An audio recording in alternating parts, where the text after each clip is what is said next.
Welcome listeners to LENZO'S MEMOIRS. On this episode,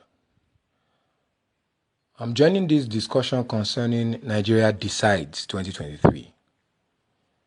We've had this uptick in violence in the country. It's not as if any political party is being blamed or anything, but for me personally, it's really not anything sensible in any ramification of the word.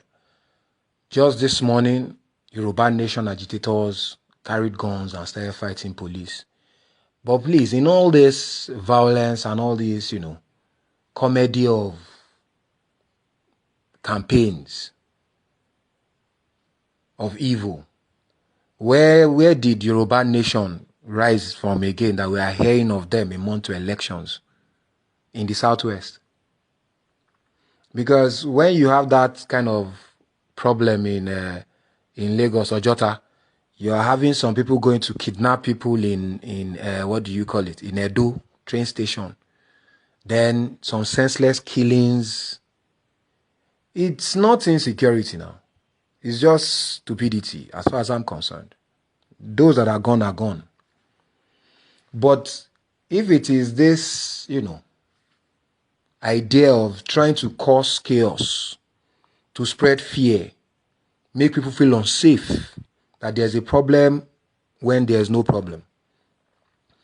Because, everybody will go to the booths, polling units, to cast their votes come February next month. This year, it's going to happen.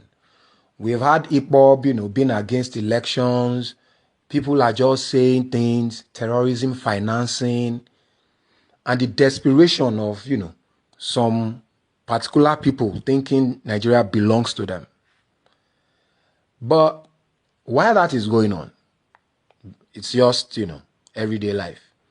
Because you can't particularly say that is this person or is that person, but we all know that it's an election year. And we now have this reputation. There's this constant happening that during election, we are always worshipping one kind of violence or the other.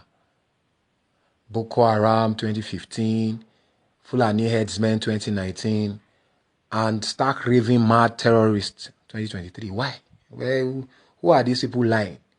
Why do they have that feel that you must create some kind of evil, to affect or, influence the election?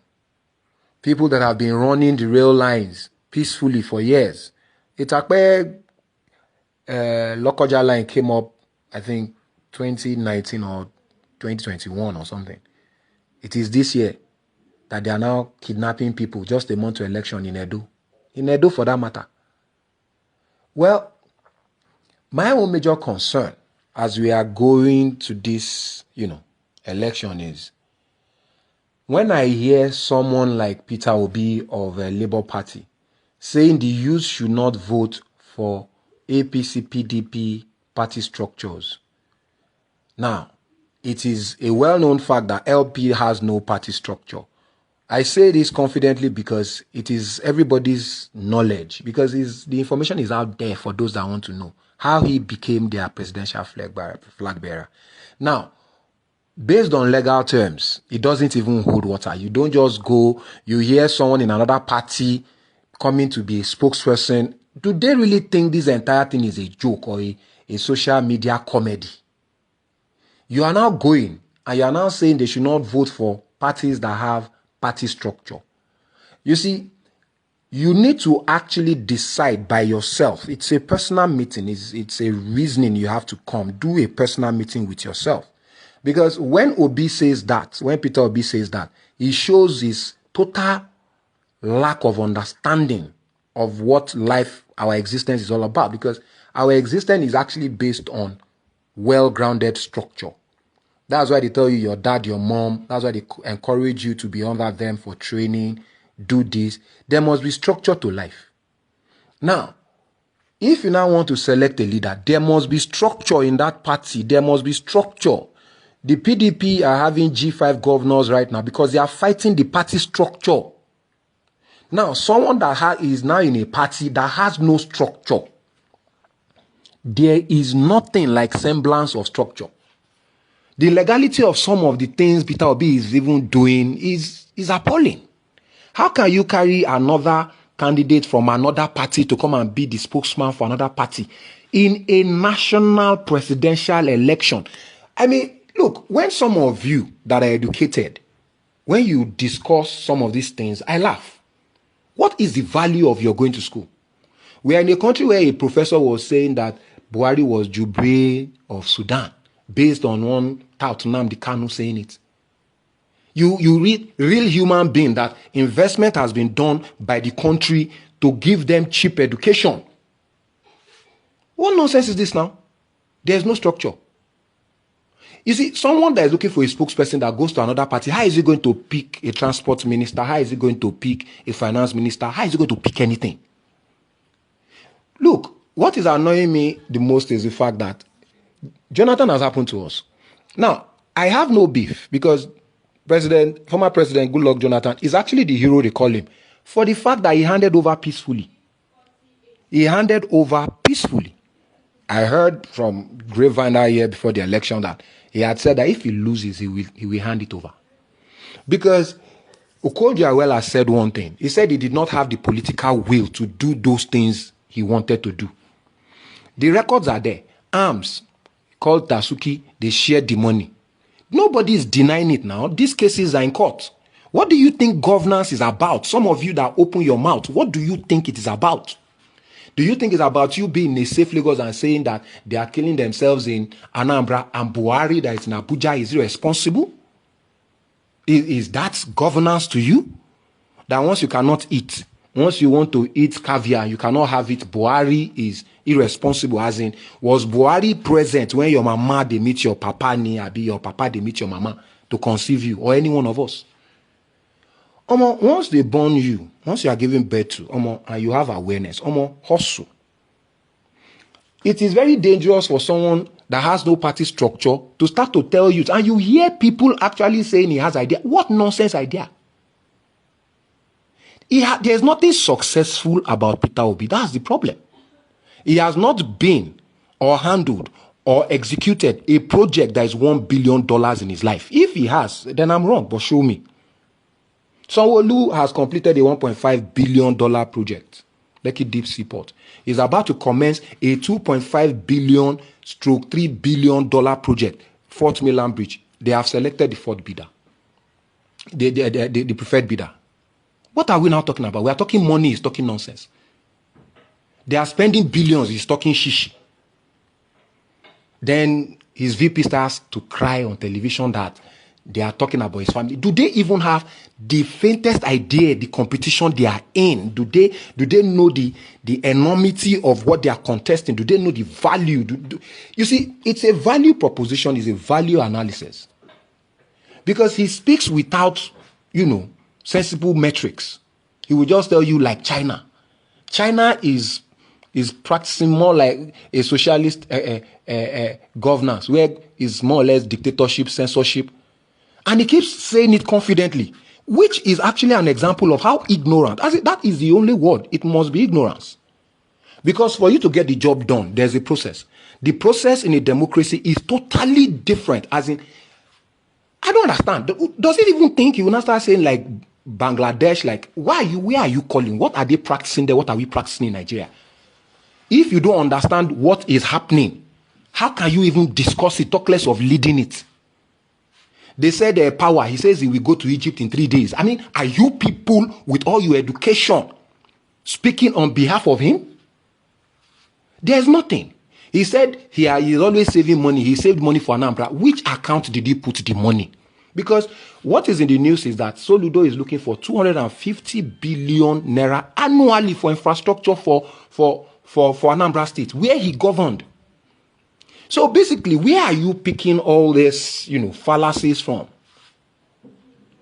I don't wish his family to be insulted or to be, harassed. No.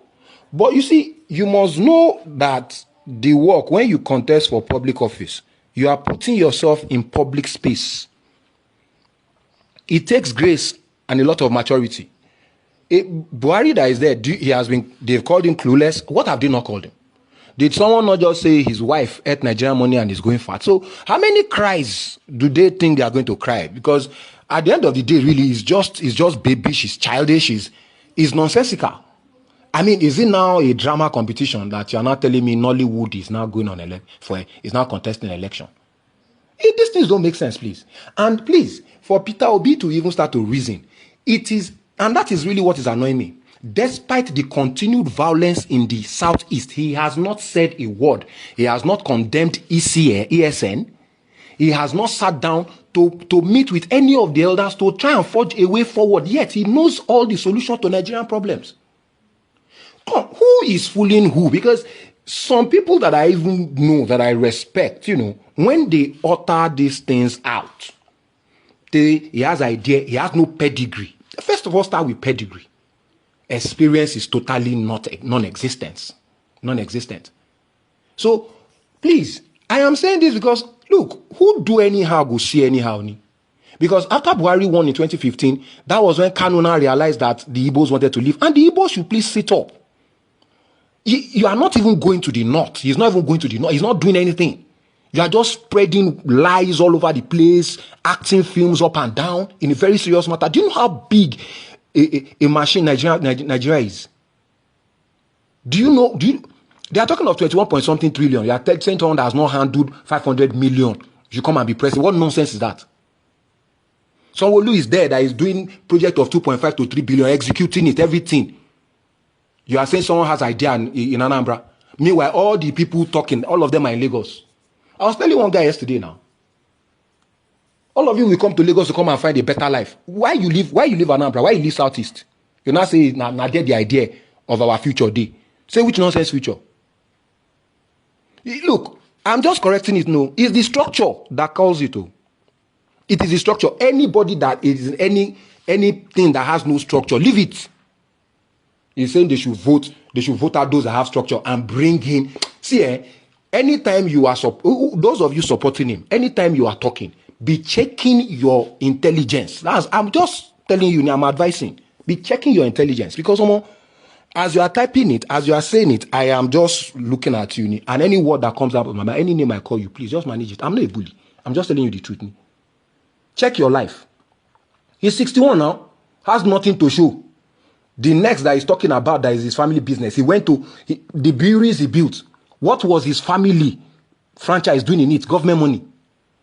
That's stealing now. Stealing is not corruption. He has nothing to show. He is saving money. Saving money for who? Who is he saving money for? Government uses money to pay salaries and build critical infrastructure. He's saying he's saving it for who? What is he even saying that even makes sense? You people should reason, and use your intelligence and not your sentiments. Something happened, is someone, is youthful, 61.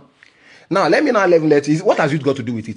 Yaya Bello that contested APC primaries. He went to Dangote refinery cement, and he went to lock it up. Do you know how much Dangote lost in that time? Why would Boa Cement withdrew? That they are not building their own cement factory there. They are saying it's youth. If it is youth, now love now, no be Dangote.